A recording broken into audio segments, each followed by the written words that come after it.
5 o'clock, all rise for the Pledge of Allegiance.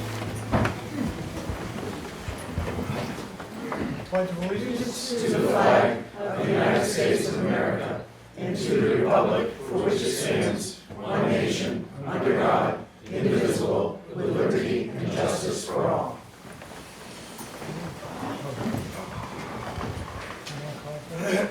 Could we remain standing for prayer? Yes. Thank you. Let's kick off with a prayer. Jesus, we just thank you for this chance that we've gotten to come together and meet together. We just thank you for the people here who care. And we pray for wisdom for the decision makers here in this building. And we know that you care for all the generations to come, from all the people that are here and the people that be impacted by the decisions made. In Jesus' name we pray. Amen. Amen. Thank you. Appreciate it. Okay, we have a couple little quirks in the system tonight. Jim is on the road on his way back. He should be here another 10, 15, Yeah. something like that. Linda is on the phone tonight. She has pneumonia. Welcome, Linda. Can you hear? I don't know how. I can hear Carrie. You can hear? Yeah. Okay. All right. We can repeat too. If you've got things to add or questions, we can repeat and project out. All right, thank you. You're welcome. No public hearings tonight. No. So, community center. I think, should we hold till Jim comes back with his paperwork on that one? Instead of the side? You think so? Does he have paperwork on the community center? Mary was just gonna speak. Yeah, she's gonna Okay. just talk about the parking lot study. Okay. Yeah. Then Mary? Just wanted to, should I face that way or you guys? Well, you're supposed to talk to us. Okay, I'm talking to you. I just wanted to let you guys know, there was a parking study done for the town of Littleton, and it was before any of you were on the select board, and it was when we had a different town manager.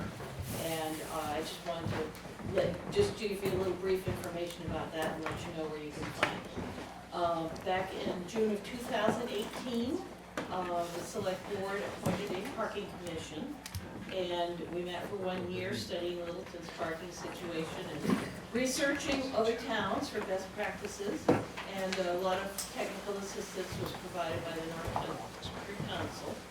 And the final study was presented to the select board in June of 2019, a few short months before the world fell apart with everything. Yeah. But it's long, but it's a quick read. There's lots of maps and tables and raw data, and some of the recommendations have been implemented, but I think others have just kind of fallen between the cracks and are still relevant. So I wanted to let you know that the report can be viewed and downloaded from the North Country Council website, and I've got the link here for you guys. Do you want to give me an extra one for Linda? Yes, That'd and be an extra great. one for Jim, maybe? Yeah, that'd be great. And I was on the board during Were that you? time. Oh, I'm sorry. That's okay. It seems like That's it was such a long Yeah. time ago. All right, extra for, Linda, for Jim. Thank you. And, anyway, just wanted to kind of raise it up there because a lot of the stuff is still good. Good. No, we That's- appreciate this, Mary. That's all I've got. Thank you. All right, thank you for your time. Thank you. All right, thanks, Appreciate Mary. it. Sweet. Good. Okay, we're going to do approval of the minutes of the meetings. First meeting was February 22nd of '23. It was a joint work session. I've gone over the minutes and I approve. I was not there, so I probably should recuse myself. So if Linda, if you want to second these minutes, I'll go ahead and second it. okay. All those in favor? Aye. February 27th, another Board of Selectmen's meeting. I went over those minutes and I'm not Second see that? anything that's No, I'll make a motion to accept those minutes of February 27th. 22nd, yeah? Second? And Linda seconds. All those in favor? Aye? Aye. Good, that puts that out of there.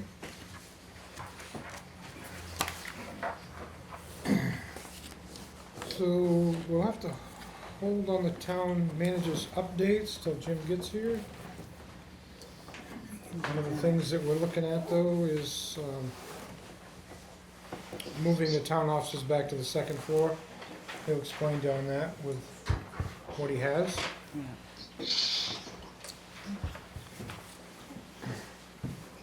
Under old business, administrative, it's the fire EMS negotiations.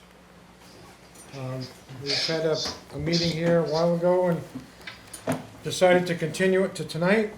And we've asked some of the state, You're gonna have, this is what Cindy Warrington would like to be called in on. Okay, do you wanna call her? Boy,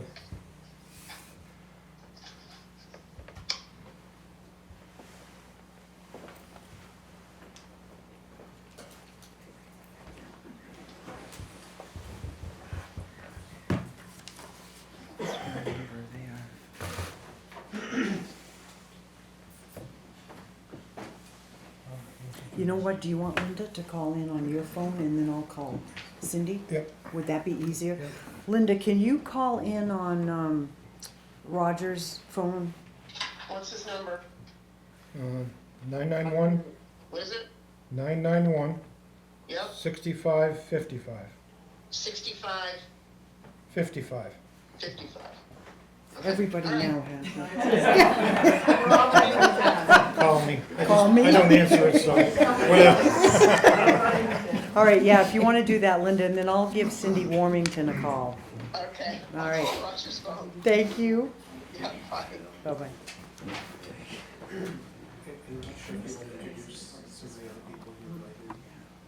Definitely.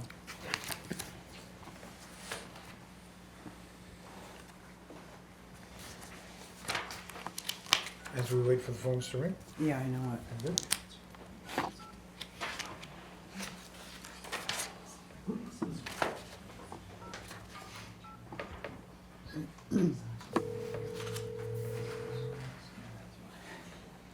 Is Linda calling? She's calling in. Hello? Hello? Hi, All right. hi, Cindy, counselor. This is this is Carrie calling. We've got you on speaker, and we're about ready to introduce the folks in the room that are the, I guess the players, if you will. Yes. For this discussion, and we appreciate you being willing to join us. Thank you. This Thank you is- so much for accommodating me on telephone. You're welcome. This is Counselor Warmington. So it may be important for us to go around, State your name. right, Yes. yeah. So do we want to start? My name's Chad Miller, and Fire Chief, Littleton Fire Rescue. Go ahead. I'm Sharon Penning, the interim town administrator for Franconia.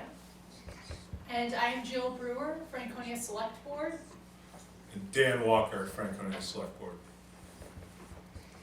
Okay. Who else? We've got Representative Rochford here. Yeah? Yeah, Grafton 1. Grafton one. Yep. Linda Massimilla, Yep. Representative, Thanks for coming. yeah. Jared Solomon, Grafton 2. That's right, Jared, Yeah. yeah, Representative Jared. Anyone else? We've got some other representatives from various fire departments and, okay, Littleton PD. All right. Okay, so,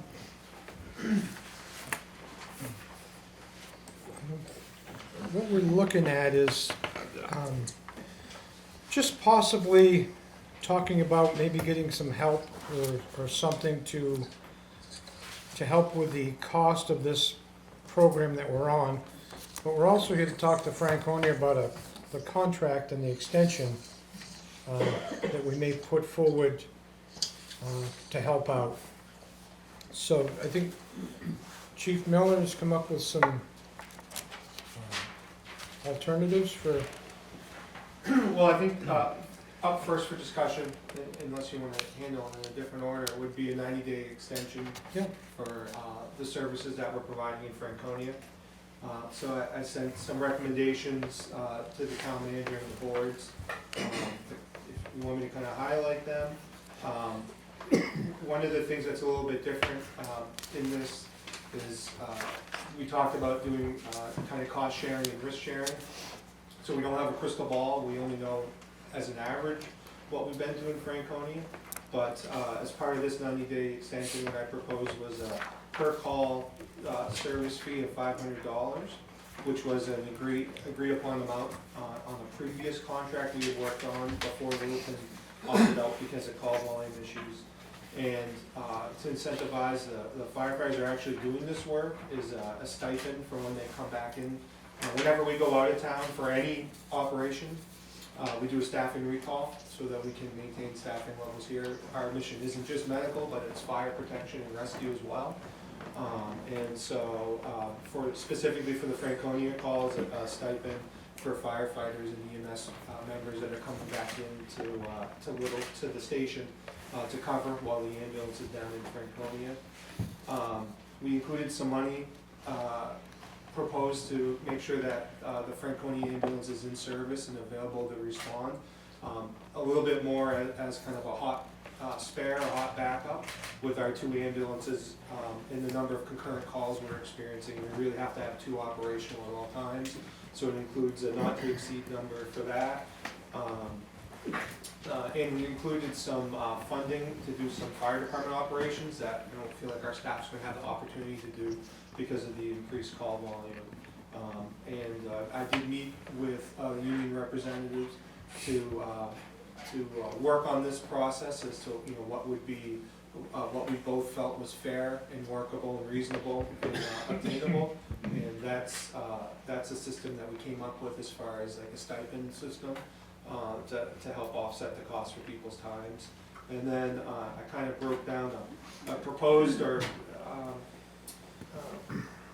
expected budget based off a historic call volume, which totaled about $53,000, almost $54,000.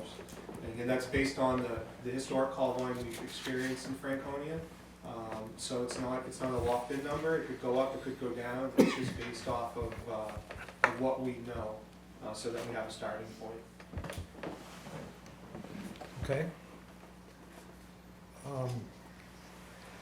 I guess one of the major concerns that I have is I know that if we decided not to do a contract extension, that when the 911 call comes out and nobody else picks up the phone but Littleton, that we'll be headed your way. Because that's just the way it works. So I think with the contract extension, at least to get something back for our money. But have you come up with anything to put in place in the next No. 3 months? And I may be corrected if I don't believe that you're obligated to come our way. We're no longer really participants in the mutual aid system as far as EMS, so I'd appreciate you considering this contract extension, but I wouldn't feel like, I don't want you to feel as though you're being forced one way or the other. Right. So I do not believe, my belief of the mutual aid system is that we are not a mutual aid provider, so nor would we be a receiver, so. Any thoughts, Gary? Well, I mean, the bigger picture is people need care. Yeah. You know, and the thought of somebody, whether it's at the nursing home or somebody Cannon Mountain or somebody in a car accident, and there's no care there. You know, we could talk dollars all day long, but a life is way more important. And I think by extending, you know, if that's the route we go, extending for at least 3 months, 90 days for now, that gives us a little bit of time. I was talking to somebody today, and very concerned, but wants to participate too. He said it's probably just not a quick solution. So the conversations, we keep them going. I have made some connections in Concord to maybe just get some other ideas, and there was a retired firefighter that reached out, said that it's almost like a lot of towns are going this route. we're more regional, more participatory, Yep. extending. So I think that's what I would like for us to see. Explore the regionalization of Yes. it. Yeah. Yes. That's where we were hoping to go. I mean, as I said last time, I mean, this is a fail-safe issue right now, this being the 13th of March, the contract expiring. And then, of course, Franconia, as we all know, has the added blessing and burden, EMS-wise, of having to respond to the many incidents of emergency services from Cannon and the nursing home, which is a huge burden on a tiny little town. And that's being reflected everywhere across the board, so utilization is up and coming, we think, for everyone. I feel like maybe it looks like we've come into this unprepared. We did spend 9 months thinking we were working towards a longer term solution, working with you folks, and then, mid-January, it kind of became evident that maybe it wouldn't be continuing, so I'd like to, roll the clock back as to how much time we've had, but, I mean, if we leave here without an extension, then my first priority would be trying to hire people. And we've put money, a significant amount of money in our budget this year to, one way or the other, try to Let's solve. look into this, yeah. Yeah, You have 2 Whether warrant it's- articles pending. yeah, Yes. whether it's to enter into this extension and then hopefully something we can work out long-term, or our own. But as we know, the people aren't there, and a town of 1,000 people having a full, 8 to 10 person EMS, full-time squad is really not practical. But we will, one way or another, try to provide for our residents. As you stated, it's important, that's why Right, we're here. that's right. Mhm. And our, life squad model, just, that's not our future. It's not, unfortunately, just not sustainable and not, we had to formally disband that. And as Dan was saying, we're a town of 1,100 people, and the tax burden of us having to provide 24/7 ambulance care, that's a huge tax burden on, 1,100 people if we're having to try to do that in-house. So we are definitely hoping that regionalization is in the future, and just trying to really get through these next 3 months, 9 months, whatever we need to get further along towards that. Something more formal. Yeah. Have you looked, is it okay if I Nope, ask? yes, ma'am. Okay. Have you looked into hiring like a service? I'm thinking like Golden Cross or Calyx. Well, Calyx at this time, as I understand, is, I won't use the word. Calix is merging with St. Johnsbury Fire, essentially. That's right, I knew that, And okay. so, they're working through the details, and, it'll be a lengthy process, but they're going through a very similar thing, over in St. Johnsbury right now that we're kind of discussing here. So there's Calyx. The other agencies I contacted just initially mostly wouldn't entertain it based on their own level of staff, and they Sure. just couldn't comprehend how they would even entertain, even putting together a proposal. Yeah. So I guess that's what I'm saying, that we need some input or some help from the state to try to look into this and see what's going on to, To shore it it's up. not gonna go away. No, No, and for everyone, that's the thing, Yeah. the testimony we heard at the last meeting in February, Bethlehem and other entities. Yes. and on a bigger level. I was on vacation. I sent one of my former coworkers, Ed Daniels, a message. The service that we both were employed by back in the mid-2000s, after 31 years, went out of business last Monday. A week ago from today was their last day of business. So and they were a private, for-profit operation. And they weren't able to make it anymore. And it wasn't staffing for them. It was reimbursements, Medicare payments, just, they weren't being paid enough to stay in business. That's also something that needs to be looked at on a state or federal level, that can be helped to shore up. Because without the ability to pay employees, you're not gonna retain them, and, Right. so- Yeah. so. And I'd be slightly remiss from an operational standpoint if I didn't mention the starting pay in their proposed system is $32 an hour. Our starting pay is around $21 an hour. So we don't have full-time competition that directly abuts us for employees. That would put a tremendous amount of pressure. It could put a tremendous amount of pressure on our department operations to maintain a staffing level when right next door there's that type of pay increase. That seems, excuse me for interrupting, but that is the crux of the problem, as we know, and I'm sure Chief Smith would agree with fire, police, and rescue. It's the cannibalizing, perhaps inadvertently, from surrounding towns, and just, grabbing people. We're having a hard time filling a police position that just opened, because people are being recruited away. So that's, that undermines everything from the get-go in the neighborhood. In defense, we don't have the retirement system and everything, so, what we would have to compensate would be an hourly wage, so. Yeah. If you look at a complete benefits package, but, anyway, so. Now- We have looked and we, put numbers together, we know what it is. It's just, if the people are there, we may not even be sitting here right now, but they're not, so we, unfortunately, we're looking to share what you've built And you put together some numbers on what it would cost you to start an ambulance service. I put together the numbers, like just the employment numbers. As far as the whole package ambulance, I don't know. It was enough to scare me out at the employment numbers.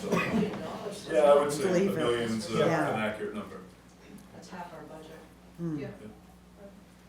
It just, I don't want to lay all our cards out, but it's already been made public. We've set aside $650,000 in our budget, as that's a number I pulled out, it's nothing that was discussed with anyone, but that's what we've set aside to maybe further this relationship. So, just to show that we're serious and that we understand that it's not an inexpensive endeavor, so. And to buy enough time, hopefully, for some sort of task force, perhaps, a small, very sub-regional task force, and we would certainly be looking into this, but. And really, that's the money that you just talked about, the $650,000 is, we set aside that to run our ambulance service this year. And we have all the equipment. We set that aside and hopefully further in our relationship with the town. Through this I fiscal didn't- year. I wanted to come back with, we, the town, wanted to come out with the good faith that we were taking this serious and that we know that it's not, we're not asking for a handout, which is what I said the first time we met, so. Right, we realize that. So, I feel like I just walked into a car dealership and showed them my wallet. Yeah, no, It's already public, so. But we only have one choice for you. We only have one car. Can I ask a question of the elected representatives there? I don't know this, it's not sort of my side of the equation, but is there anything in the budget to address the shortfall in EMS around the state? Dave, Linda? I think there, as far as the reimbursement goes, I believe in the governor's budget, I believe, don't hold me to this, I think that there's some reimbursement increases for Medicaid. Where that's allocated and what services those are, I don't know, but that's coming from the governor's side. I don't know how, how that's working its way through the House side, and I don't know if it even applies to ambulance service. Is that on radar? So I'm new to this district, as you know, but I have already been contacted by other communities facing similar concerns regarding the inadequacy of the reimbursement for EMS services. And so I did reach out to Senator Prentice, who, as you know, is that's her background, is EMS, and she's fairly knowledgeable on the policy side. And I'm meeting with Justin Cutting to talk about, he has some thoughts about where we are and where we could go. I've already met with Henry Lippman at Medicaid about the increases. We talked about a need for something to address the reimbursement from the commercial side of the equation. as well, as the Medicaid side. I don't know that there's anything that we here can do about the Medicare side. And then I had a question specifically for Franconia, because I'm dealing with this in another community, but how many of your calls come from the mountain? I think Chad, best Chad? to answer. Great, thanks.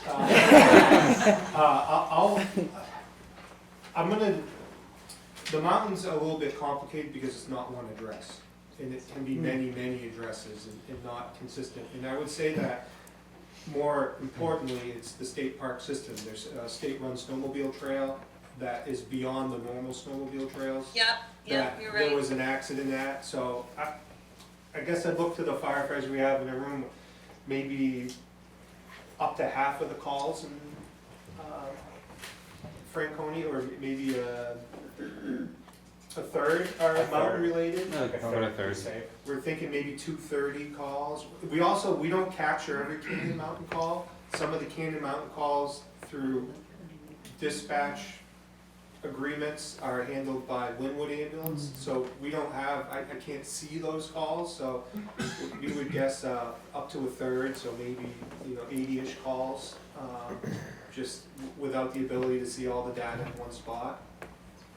Okay, so I've, already had to reach out with Fish and Game and DN's Division of Natural and Cultural Resources to talk about whether there's any opportunity there for any funding to come from, fees on that side. I don't know that there'll be anything there. I don't know what will come out of any of these discussions, but just so you know, those are the steps that I've taken so far and have planned and have in the works to look into this issue from my perspective on the executive council. Those people sitting around the table who have their hands on the budget, the pen for the budget, can help on the other side. There have been some state monies, and you would be a lot more familiar with how they originate, that I may not get the term correct. I believe it's Workforce New Hampshire. It's through the employment side of things to do new employee training. The governor had released $2.2 million for new employee training. That's going to take quite a while before it reaches us out providing the services on a daily basis, but it was definitely something that's helpful. That's going to pay for new EMT courses. And it reimburses employers who we have to hire the person and then send them to the training program. We're responsible for half of their employee costs as far as hourly wages, and the state picks up the other half and pays for the program. So there has been a little bit of funding released on some of those things. Okay. I'd like to say thank you to you, Councilor, for recognizing the I won't say burden, but the responsibility of our town to being the host of Cannon Mountain and the state park and what it brings as a burden to us, so. Well, living in Concord, I am well aware of that, and so many places in my district, right? I mean, we have colleges, and we have Glencliff, and we have there's just the state has property, and in some cases it places a real additional burden on the communities. I also wondered, what's the county's role in funding? Do they assist? If you have the county nursing home, do they give you any assistance, or is it just the Medicaid? Unfortunately, it's a privately run nursing home, so it's a conversation that we may need to bring up once we have our ducks in a row with this, but they may need to, we need to have a conversation. I don't know what will happen, but a conversation needs to happen. So, I wince every time I read a new article, and I don't know if you do, Littleton does too, but we always make a list of the most scenic places and places to visit, and I'm like, no more people, please. Give us a minute. Don't need any more people. We need a vacation. Yeah. Be a police officer. But anyway, that's neither here nor there, so. I just think that, it is a problem where if we're running all over the place, it ends up being a little burden on the Littleton taxpayers. Yeah. And that's what I'm watching out for. Well, that's why I brought up the financial end of it. I want you to know that, like I said before, we want to be a partner, and I wanted to come to the table with what seems to be a partner's. So much more complicated than that with the, I understand, but with that's. the union and the workman's, I get it. the retirement plans and the vacation times and the, And we can sit, again, hopefully we can form some sort of a committee or something, or however we want to move forward to make sure all of that is accounted for. I just want to make sure at budget time and tomorrow's town meeting that I come out with enough, or we come out with enough ammunition that we can come to the table and sit down And and be heard. it's my understanding, Dan, that what was proposed by Mr. Gleason and Chief Miller was pretty much amenable. I mean, in terms of our Oh, yeah, budget there's, process. there's Particulars nothing. of the memorandum. Not that it was a done deal yet, obviously, but it was definitely. Yeah, there's nothing there that we have any dispute with. okay. No, absolutely not. We're not here to negotiate that. Right, We just want to right, make sure and that that's- everyone's comfortable with that, especially the taxpayers of Littleton and you folks. Jim, any comments at all? Well, I mean, I apologize, but I had family in from Florida, and due to the storm coming in tomorrow, Southwest changed their flight today. Yeah, Three grandkids in the car, and they're screaming for food, and McDonald's takes 45 minutes. That sounds like a priority. Trust me, when the granddaughter wouldn't say goodbye. Okay, yeah. So I don't know where all of you are at. I mean, I know we're talking here 90 day, but I think I've said to you all before, realistically, there is no solution in 90 days. No, So this kind of has to be looked at between now and what Dan's talking about, potentially that, sitting down and negotiating, so what a contract would look like a year from now when both towns could vote on that. So whatever's kind of agreed to is probably gotta be a formula that's gonna work for the balance of the year. Because if we come back and sit down again in 90 days, I mean, we're regurgitating what we all know is the same problem and so from that aspect, I mean, so I'm kind of looking at it, I know it says 90-day extension, but realistically, we have to be That's honest the with first ourselves. step. That's Yeah. absolutely. Yeah. Tourniquet. That's Yeah, the no, tourniquet. I get that, but I also know just letting you walk out of here at 90 days, we know we're gonna be right back in 90 days, because even if something passes tomorrow, you're not gonna have something up and running in 90 days. And again, it's That's not, right. I shouldn't say that we're not prepared for that, but that's not what we see as the real solution. And I'm trying to be real too, I mean, let's not fool anybody, I mean, let's be honest, if we can't put it on the table now, then. I mean, that's my concern. Our first and foremost would be to work out Yeah. a relationship, and then hopefully try to develop something that can build more. Yeah, in all honesty, you know, I really consider this a two-part process. One, are we gonna do a 90-day extension? Two, is it gonna be, that 90 days gives us time to determine whether Littleton or somebody else will be providing that service. It's a big ask for us to go a long time doing this with our staff, and we put the pause on it originally because we felt like we were out of place too often, and so talking to some of the firefighters and the union, we came to agreement to try this. We figured this would help. But it doesn't buy a lot of time. What we need is more employees, and more employees bring cost, and that requires, long-term commitments. And so there's a lot to work through, but from my perspective, I'll be pushing, if that's something we're doing, I'm gonna be pushing that process pretty hard and pretty aggressively as far as a timeline goes, and hopefully with information published like you've seen from me, because I can't see us doing this for a full year without some sort of employee relief. There is some good news. This is something we want to pursue together. Jim Richardson and I have been working, mostly Jim, but Jim Richardson and I have been working on the SAFER grant. So we could have all of the employee costs covered. He just told me, because I thought it was 75%, but the first year is 100%. So they'll cover it for us. That's almost $600,000 the feds will cover for us to hire one firefighter per shift. There's other problems with that. We gotta find them, we gotta train them, we gotta do those things. But that gives us some time to work through some of the finer details, and also helps to spread some of that cost that Franconia may have incurred directly up front over multiple years. That way it doesn't become such a hit all at once. Good news. I left here at our last work session that we were gonna try 90 days with no burden to hire employees, and then try to work something out where we would bring in the people, if that was the direction and Right. something we could come to an agreement on, so. One of the things I don't wanna do is burn out our guys. No. It doesn't benefit any of us. No. If your guys start leaving, then we're Yeah. in a bigger hole than we were already, so that's not You're how. in there with us. Yeah. No, we don't wanna be there. That's the last. And that's exactly why I said that, you know, I want to be aggressive. I don't want to not be thorough, but I do want to be aggressive with a timeline if this is something that Littleton wants to do.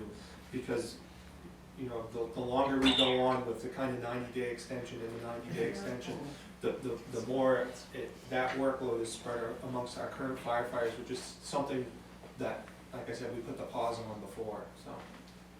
I like Dan's idea too, of putting a work task force together. It wasn't my idea, Chad mentioned it, so I'm just.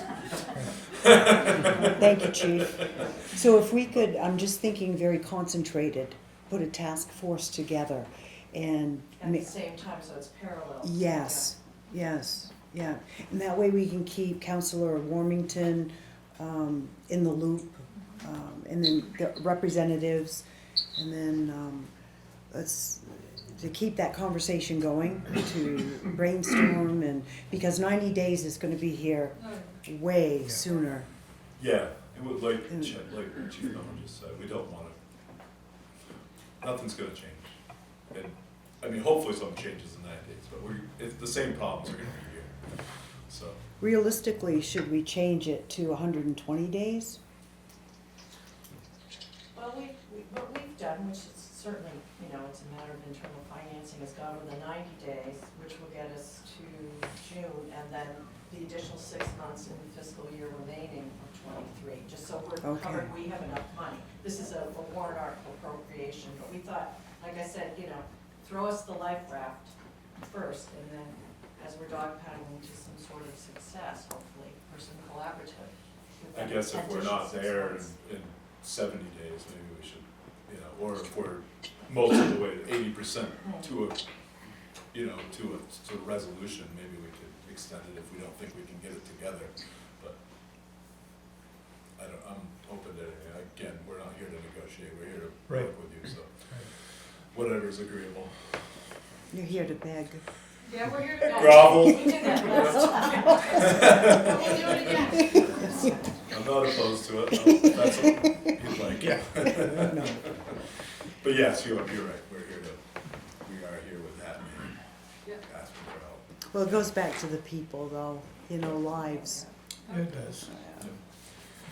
Yeah, but like I said last time, I'm sure you weren't, but hopefully we can all come out of this better for this, you know, hopefully we can boost your staff, and hopefully the people of Littleton get more staff than we do, and, you know, the whole mutual aid system, you know, with this partnership.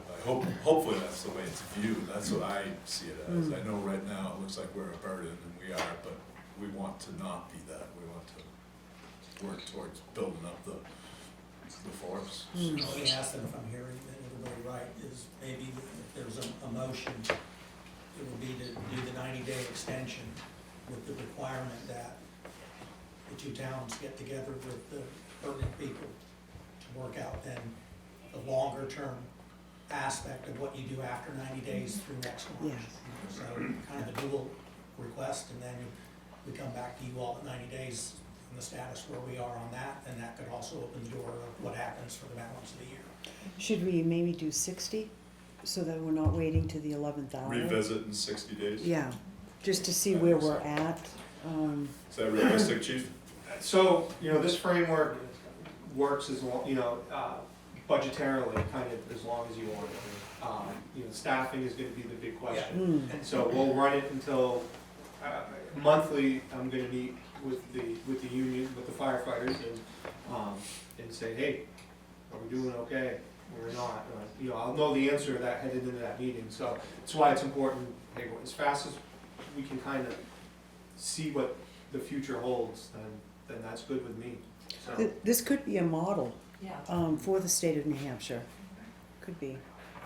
Perhaps after you meet with your folks, then we could, if we could have some regular meetings, not just burden anybody, but perhaps once a month, so we can, reconvene and get the status and. Yeah, transparency is so important in all of this to me, for our firefighters, for our communities. So that's why I've taken a lot of time to write some stuff down and to be on the record. And as often as we need to do that, then I'm all about doing that. So regionalization to me is for all the communities to build one station and have the ambulances there and all chip in and all, create something that can be used throughout the area. Share resources, basically, and share the expenses, Right, That's the way I agree with you. So rather than pull it out of the Littleton Fire Station. And that's, that's just what I'm looking at, which is added expenses but. Yeah, I think we talk about all that. Again, you guys, I guess we're here because you have the infrastructure created and maybe could share it and we could, it will grow. As it stands now, I don't think with the other you're a communities, regional ambulance, but it will have to grow with as right. the region grows. With the other communities around us, the Lisbon and the Whitefield and whatever, Bethlehem, are all having trouble, yeah. Bethlehem, so, it is something that really needs to be looked into, and that's really why I called for some people to come to this meeting tonight that understand our concerns and what's going on, and to lift a little bit off from our shoulders. It's unique. We're really mimicking a regional school district to a degree. Whether they work or not, it's debatable, but we have the ability now to lay that groundwork and make sure it works, and it's a two-party thing now, but it may not be in a year or 2 years, so Right. let's lay the groundwork for that too, as well, But right now, our immediate concern is that our residents of Franconia, so.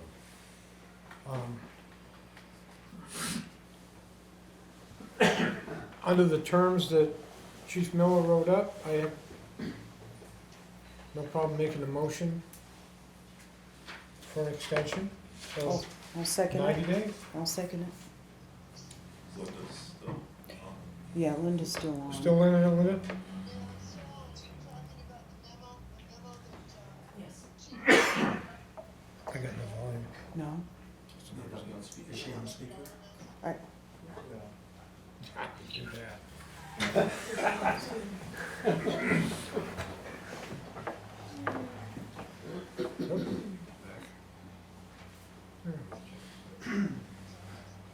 She's still talking.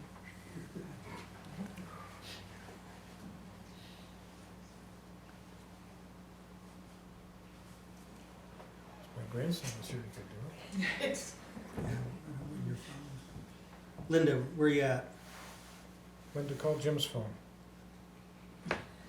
Linda, are you still have on? to call a different phone. I know. Linda, Listen, Linda. go back to your main call. Is she at her office? No, that's yesterday. Where's your current call? What you have an Apple? Chad's got that. Oh, has he got an Apple? I gotta do it. Linda, I got a pair. Jim's gonna call you. That's how I deal with that technology. Yeah, there you go. Delegation.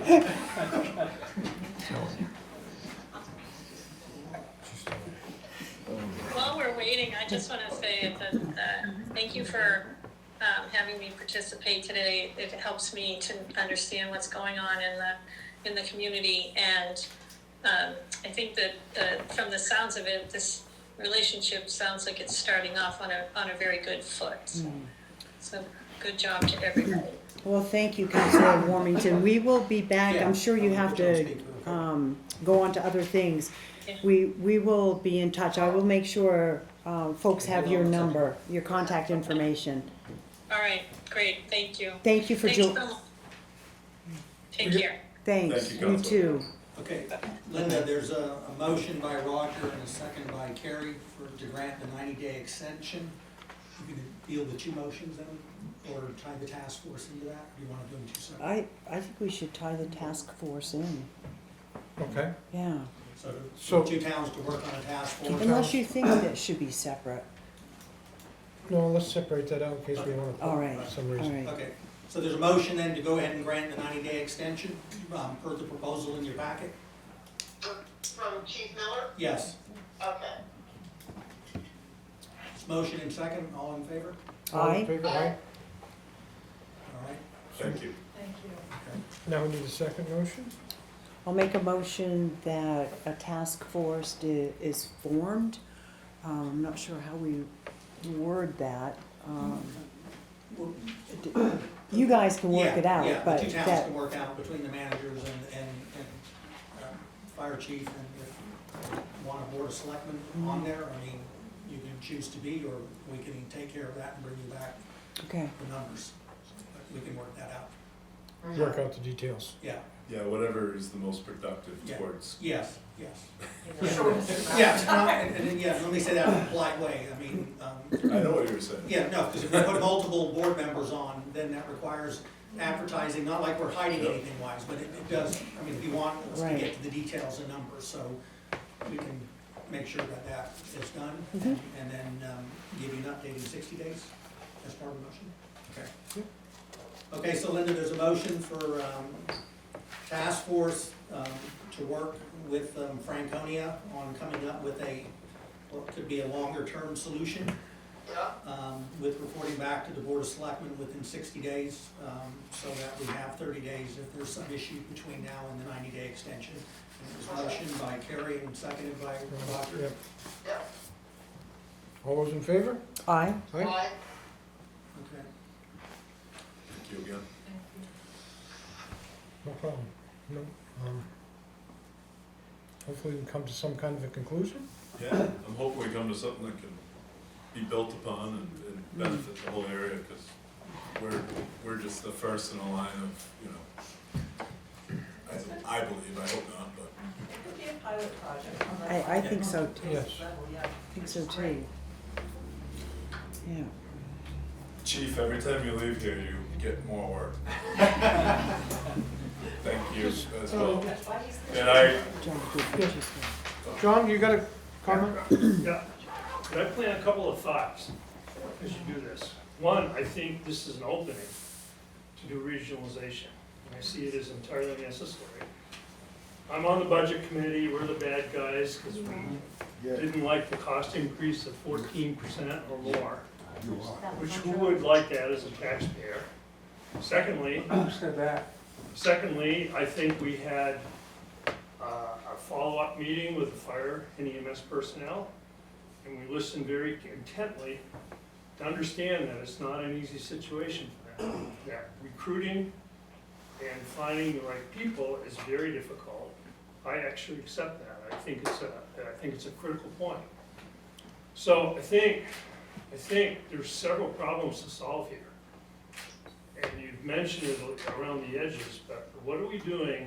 And maybe it's just to plant a seed with our state educational systems, how to train people to do this. We're obviously, and it's probably a matter of time anyway, we're obviously into a professional EMS group. We weren't before. I think the other issue is at the state level, and maybe with union contracts as well. We have a difficulty in accepting volunteers. And I think there needs to be room for both. And I think somehow some of the regulations that are imposed make it very difficult for volunteers to help and therefore offset some of the costs that we are bound to incur. Now, regionalization will help spread the overhead cost for all of us, and I can foresee Bethlehem, Franconia, Littleton, the ones that everybody's named, included in here, but everybody's got to agree that's a difficult thing to do. But I think there's a clear role for volunteerism that's being ignored as well. And I think somehow the state's got to help make that doable. And we're bound to see individually, it's sort of the old thing, we can hang separately or unite together, but we're bound to incur very, very significant and steep costs if we don't do something different. So I have to leave early, so I wanted to get those thoughts in. So, Thank you, John. Thank you, John. Session now, What's that, Steve? or the public comment section now, or not? Actually, we're just public input from what we've been talking about. It'd probably be a good way to put this.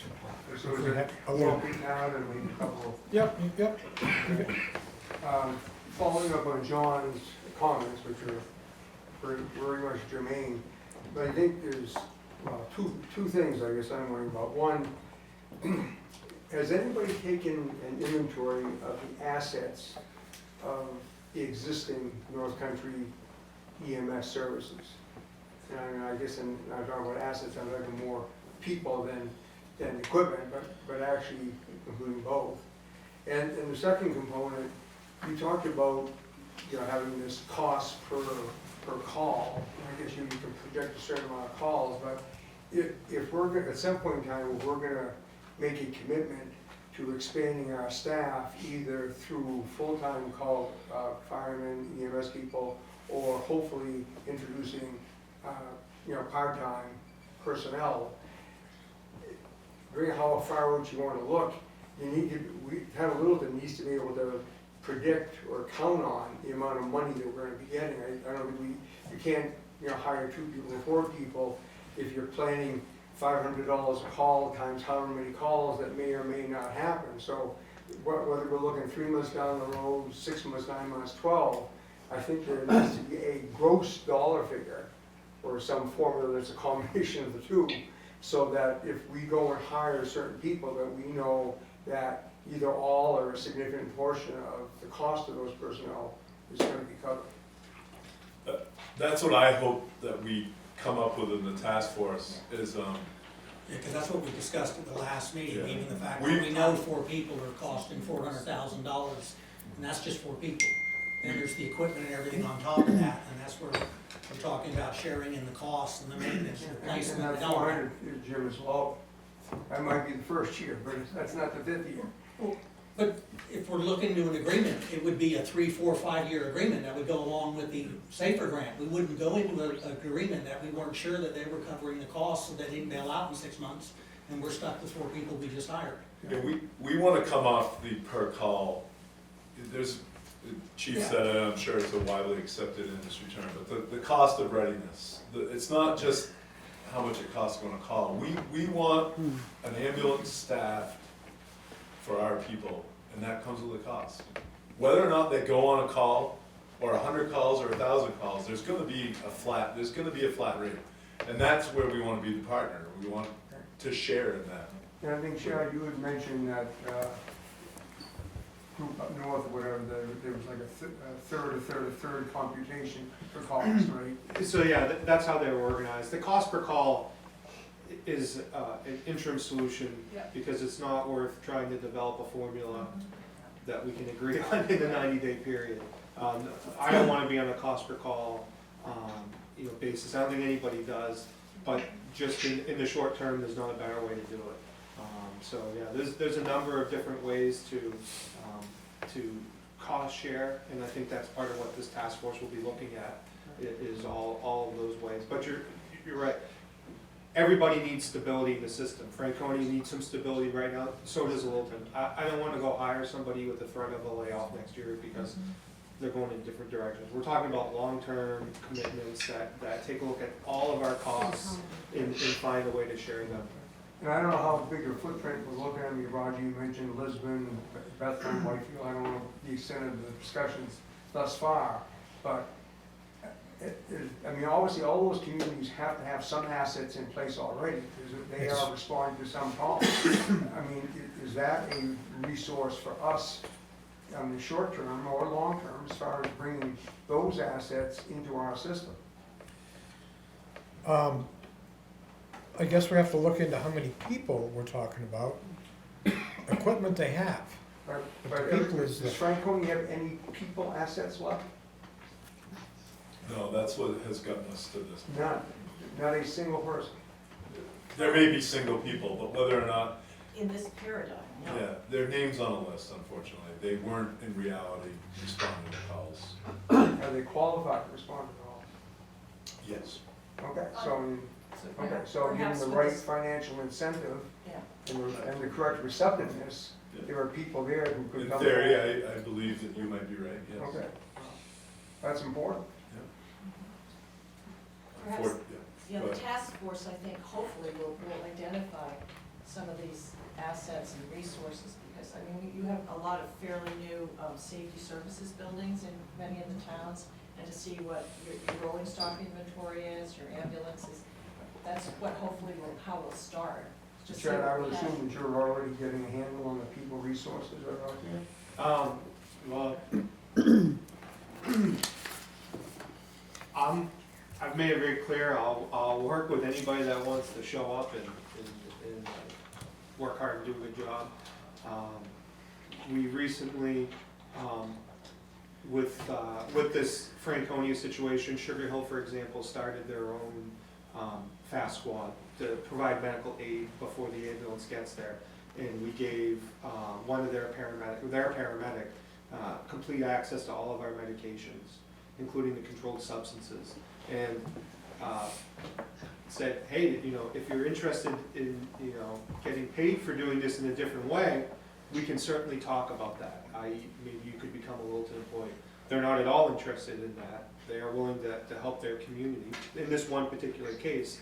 But we've done everything we can in Littleton to ensure that when we show up in Sugar Hill and work with that specific person, that they have all the tools available that the firefighters do. There's no, well, those are Littleton's medications. That's Littleton stuff. You can't, you don't know how to use that. You know, we're working to break all those barriers down so that it doesn't matter. And that has a huge a benefit to us, because those people can tend to come in during the emergency. So we provide a baseline skeleton staff, and when the patient is very sick, these people hopefully respond as well, and that we have a team of appropriately trained people to manage their care. And it's not just Littleton providing staff. So there's a number of models that are beyond just a Littleton employee in this collaborative doing this. And I think for our system to work and be sustainable, we have to look at all of those approaches and continue to support them all. And also, Chad, it would be fair to say that with a significant number of calls on the medical side, just a standard call volunteer firefighter isn't always the best person, because if the majority of calls are on the paramedic side, you need to make sure that you have paramedics Sure. on the ambulance. We do hold a high standard. The EMS protocols are 230 pages long. The EMS providers are expected to really know them inside and out. You do reference them because mistakes can be made, and you want to be 100%, but you can't be fumbling through the book in the moment of need to really, you know, get a strong grasp of it. So there is a tremendous amount of overhead that goes into it. It's not what EMS was 20 years ago. And I think that's had a lot of effect on the volunteerism as well. And in fairness, Chad, I think that's gonna be a challenge for you if we end up with a four-man team, is who those four people are and who's teamed up with who, and who has the weak spots, who has the strong spots, who has the ability to learn, to make sure that we have an effective and safe staff at all times. Yep. But having four absolute top qualified people on every shift may be unreasonable. Well, I feel like we have it with 3 right now. And the thing about this job is you never know when you're gonna be kind of on your own. Right now with a 3-person crew, 2 people could go to Franconia, the person that's left here in Littleton, they gotta deal with whatever emergency comes in next, so just qualified is a term that we have a probationary process that has checklists of hundreds of items that people demonstrate competency in. It's very obtainable, it does take some time.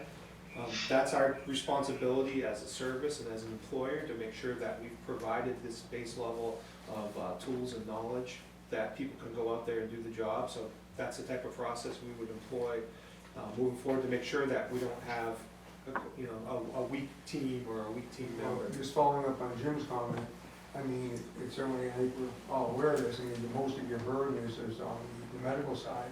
So if you had a fully qualified medical person that didn't have the fire training, I guess that wouldn't bother me as much as the reverse situation.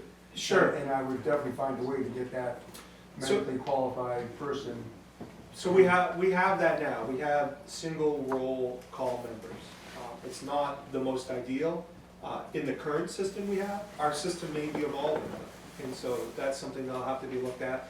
Well, A meeting it's with different it. if you only have 3, but if you have 4, you have 2 left at the station, at least if those 2 left at the station are, at least one each is qualified in the 2 most critical areas, then the 2 of them together should be functional. Yeah, I think that's getting a little bit deep into our operations, but because we have a fire protection mission that we have to execute as well that can barely be done with 2 qualified people. Some would say you can't. So we have to balance all things, but I've met with EMS providers and I'm willing to add them to our roster. I'm meeting with one this Friday who's moving to town and wants to know what the options are, and they can have a home here in Littleton if if that's something that they want, and we can.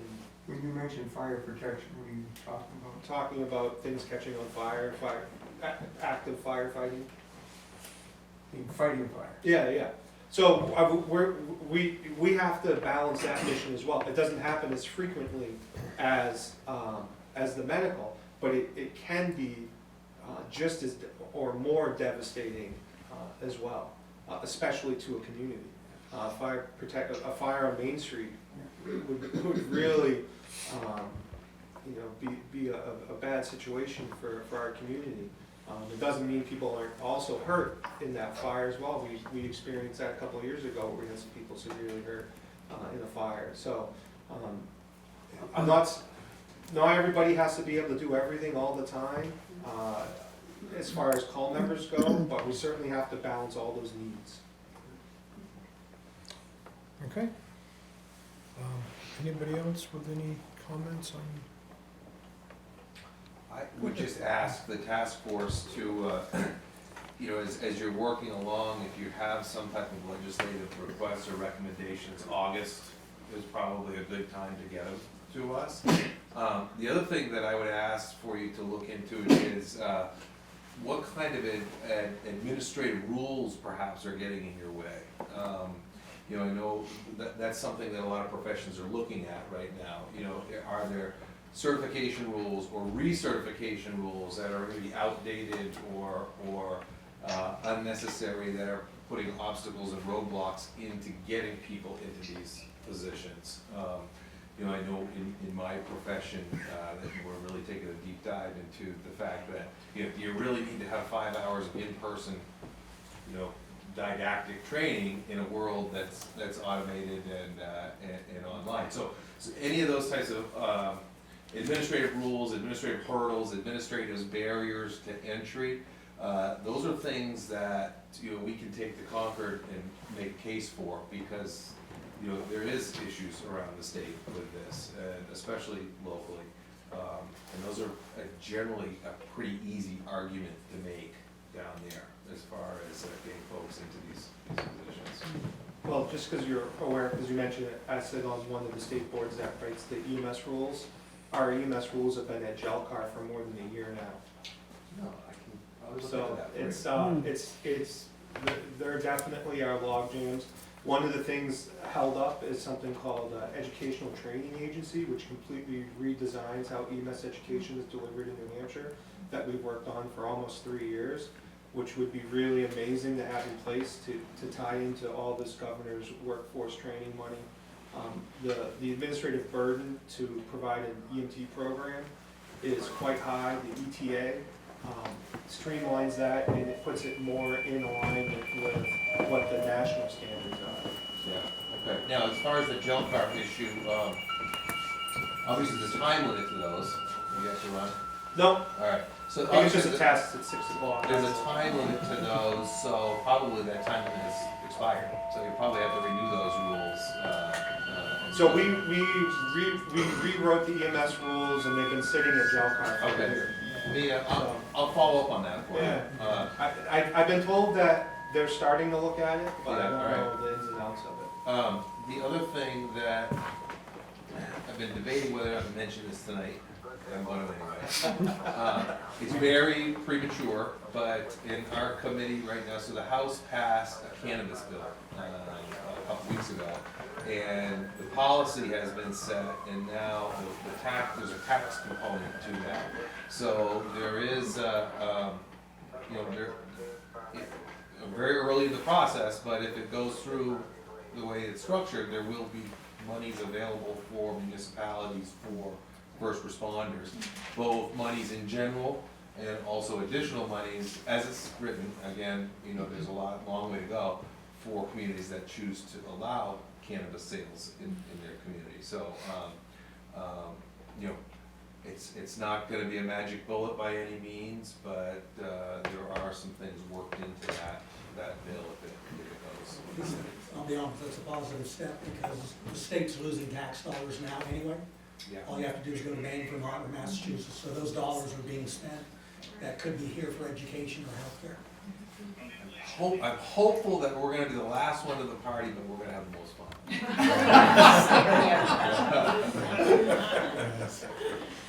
But Thank you. I have there's other legislative or administrative rule fixes, specifically with reimbursement from health insurance companies.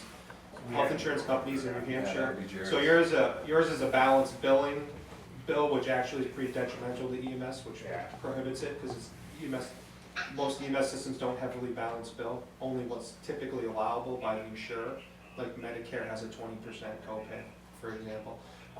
But this law prohibits insurance companies from directly paying EMS agencies unless they have a contract with them. So obviously we can contract with Blue Cross Blue Shield of New Hampshire, but they automatically start with a 50% cut in whatever we can prove are our costs. And so if we don't sign a contract with them, they pay the patient and not us, and 50% of our patients just pocket that money. So it's money that the health insurance agencies are paying already, but it's designed in a way to force us into contracts that don't represent what our costs actually are. So. I'll say the committee, when we heard that, many people, including myself, didn't understand that that's how it worked and that they were sending the money directly to the patients. I think probably everybody in the room thinks that sounds crazy, right? Like, if the insurance company is paying for ambulance services to send it to the patient because they don't want to deal with you guys, I mean, their argument, the insurance company's argument is that they have a contract with the patient, not with you, so therefore they shouldn't be working with you. But it got a good discussion going about how we need to address that, because clearly there's money being essentially stolen from you guys by patients who don't pay you. And I think everybody in the room, when we had that discussion, was kind of surprised to learn that many of us were. So I think there's going to be movement on that. That's very good to hear. Because we don't want to be in the collection No, business. Yeah. That's the worst thing that can happen. I don't want Mrs. Smith down here with her past due notice saying that we're getting ready to turn her over to collections. Right. I mean, anything, so I understand the contract side, but, your insurance company, easing on your home, usually won't send you the check, they send it to you and the contractor or you and the mortgage company. I mean, so there's a mechanism there that maybe the insurance companies aren't being as transparent as they should be. Thank you. I guess Thank you very much. Thank you. Truly. Yeah, we can exhale for a Forward to minute, one. go to town meeting and get beat up tomorrow. Yeah. Let's fight another day, Yeah, there are 39 towns right now that won't be having voting, so, Oh, really? southern New Hampshire, yeah. We're the North Country, this is not scary. That's right. Thank you. 18 inches before you Thank came you. to life. Be in touch, Chad? Yeah. I think so. Sign ourselves Your up. house or my house? Should be better. Okay, before I go to the new business, Thank you guys again. Thank you. Thank Good you. to see you again. Yeah. Hope you feel better, Linda. Hope you feel better. She's still. You still there, Linda? all right, Okay. Franconia is wishing you well, okay? Yeah, she did. so I think I'd like to go back to the town manager's updates. We skipped that, 'cause Yeah. I know I told you guys about the, I just make sure we get it official on the record. Yep. We are moving back down to the second floor, the week of the 27th, so I propose we do what we did when we moved. We'll be closed to the public on the 28th and the 29th, which will be the Tuesday and Wednesday. So we'll be open Monday, and then we'll be open Thursday, so that it doesn't completely impede them, and it worked pretty smooth last time. okay, good. And so, just let you know, that's official then, so we go ahead and post that to Okay. advise people now. So if there's no objection, No objection at all. okay, all right, thank you. New business. Fire department, with the exception of 2 mutual aid grants, donations totaling $5,000 to cover the firefighters rehabilitation program.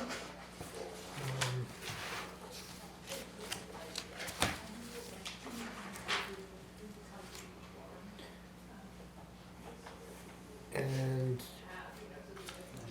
be 2 of them for 2,500 each. Correct, so, the white truck that we received from Hopkinton, we've converted into our firefighter rehab unit, which is something that our area is sorely need.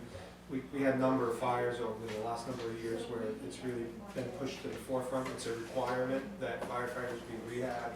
It wasn't one we were needing, so we took that vehicle. Opted to take a regional ambulance service and start it from scratch as an enterprise service where there will not be a direct burden on the taxpayers. That's Cheshire County. It's really exciting coming from, as we talked last time, from the south to see a system. They recognize that they have an economy of scale as well down in that county. They have one big city, as you know, Keene, and a whole bunch of little towns. And while it's not analogous to our area up here where we don't have a big city, it's the same concept. So they've actually hired a chief, an EMS chief.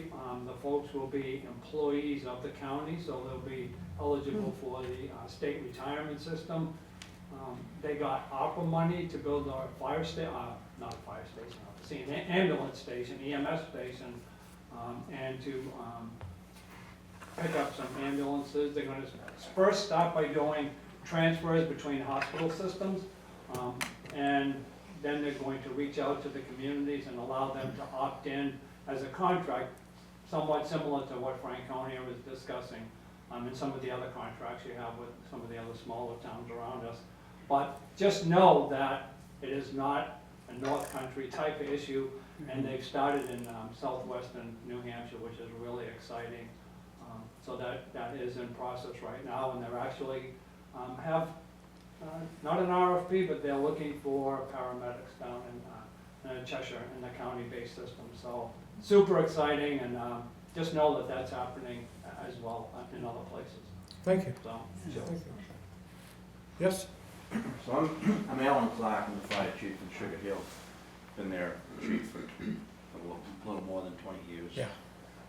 But I wanted to speak just generally about regionalization. So I am the president of the Twin State Fire Mutual Aid Association. And one of the things that we're beginning to look at is, first of all, recognize that EMS exists. For as long as it seems that I've been the chief and going to Twin State meetings, we've always kept our head in the sand and made believe that EMS didn't exist, although it's 80% of the calls.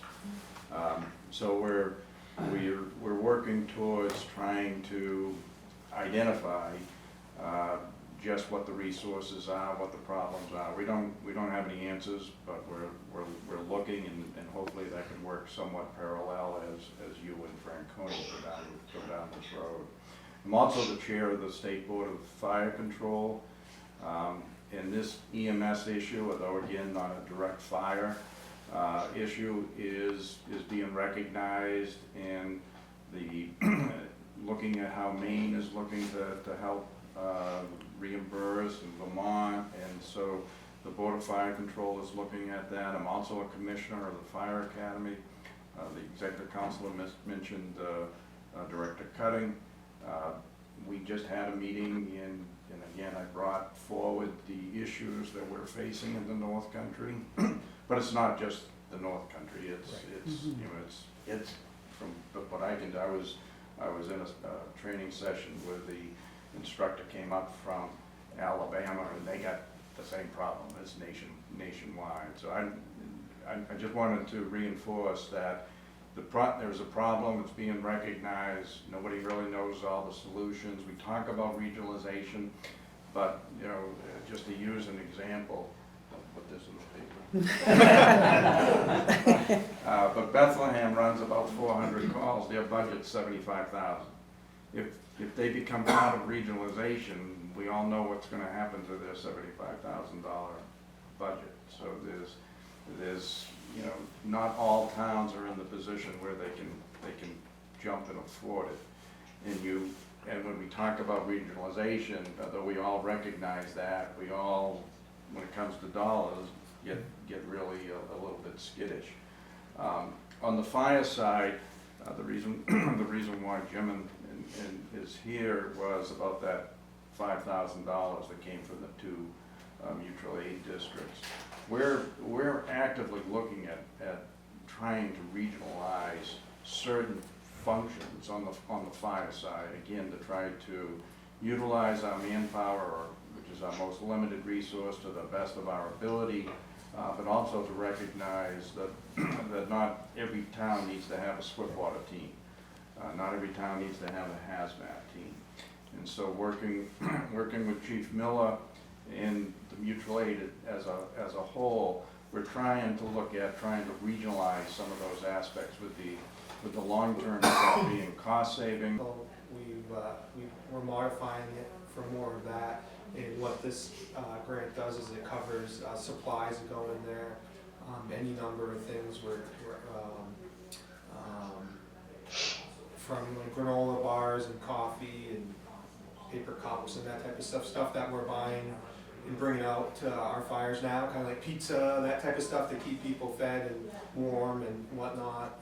We'll use this funding stream to do that now, as opposed to just paying for it out of budget. And it's done on a mutual aid basis, so that like when we're going to another town to help them out, that food will be available, and same thing when they come to our town, that food will be available, those types of supplies. It's a million little things actually, spoons, forks, you know, the list goes on. And we're hoping to transition that more to a mutual aid system as opposed to a Littleton fire department thing. So other fire departments will be trained in how to use that vehicle. So if we have a fire here, we don't have to staff it, they staff it for us, type of thing. So it's a total of $5,000? Correct. Yep. Okay. Well, I'll make that motion that we accept and expend the mutual aid grant. Okay. Totaling $5,000. Totaling $2,500 grants, totaling $5,000. Okay, I'll second that. All those in favor? Aye. Aye. Okay. Thank you. Thank you. Board of Selectmen topics?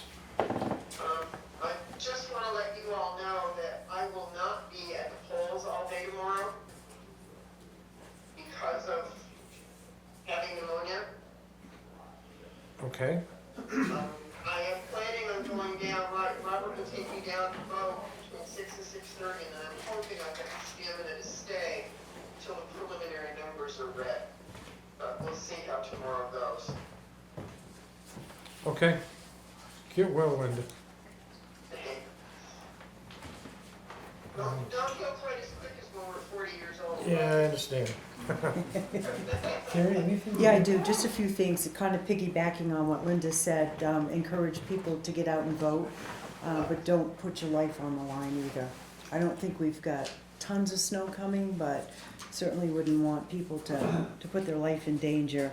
The other thing is a huge shout out to the Littleton Police Department, and I know there are a whole group of others that raised a ton of money for Special Olympics.